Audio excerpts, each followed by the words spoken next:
بسم اللہ الرحمن الرحیم۔ السلام علیکم محترم ناظرین۔ ایک مہاجر کا نماز میں تیر کھانا۔ نبی کرم صلی اللہ علیہ وسلم ایک غزوہ سے واپس تشریف لا رہے تھے۔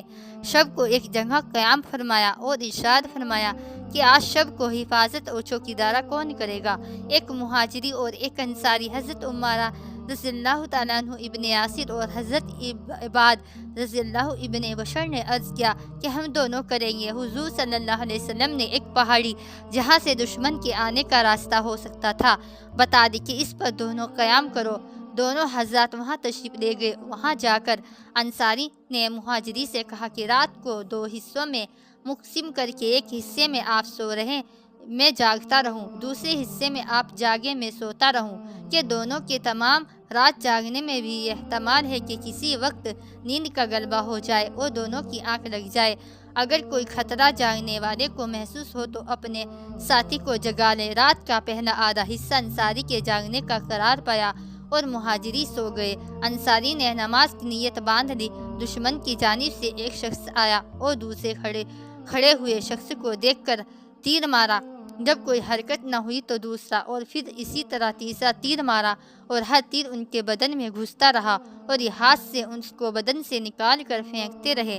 اس کے بعد اطمینان سے رکوع سجدہ کیا، نماز پوری کر کے اپنے ساتھی کو جگایا۔ وہ تو ایک کی جگہ 2 کو دیکھ کر بھاگ گیا کہ نامعلوم کتنے ہو، مگر ساتھی نے جب اٹھ کر دیکھا تو انصاری کے بدن سے 3 جگہ سے خون ہی خون بہہ رہا تھا۔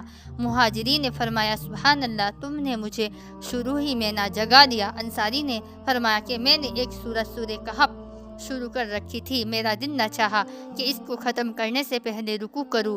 اب بھی مجھے اس کا اندیشہ ہوا کہ ایسا نہ ہو میں بار بار تیر لگنے سے مر جاؤں اور حضور صلی اللہ علیہ وسلم نے جو حفاظت کی خدمتیں سپرد کر رکھی تھی وہ بھی فوت ہو جائے۔ اگر مجھے یہ اندیشہ نہ ہوتا تو میں مر جاتا، مگر سورہ ختم کرنے سے پہلے رکوع نہ کرتا۔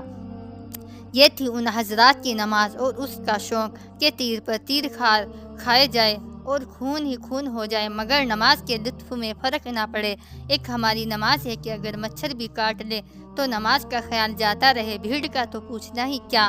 یہی ایک فقہی مسئلہ بھی اختلافی ہے کہ خون نکلنے سے ہمارے امام یعنی امام اعظم کے نزدیک وضو ٹوٹ جاتا ہے، امام شافعی کے نزدیک نہیں ٹوٹتا۔ ممکن ہے کہ ان صحابی کا مذہب بھی یہی ہو یا اس وقت تک اس مسئلے کی تحقیق نہ ہوئی ہو کہ حضور اقدس صلی اللہ علیہ وسلم اس مجلس میں تشریف فرما نہ تھے، یا اس وقت تک یہ حکم ہوا ہی نہ ہو۔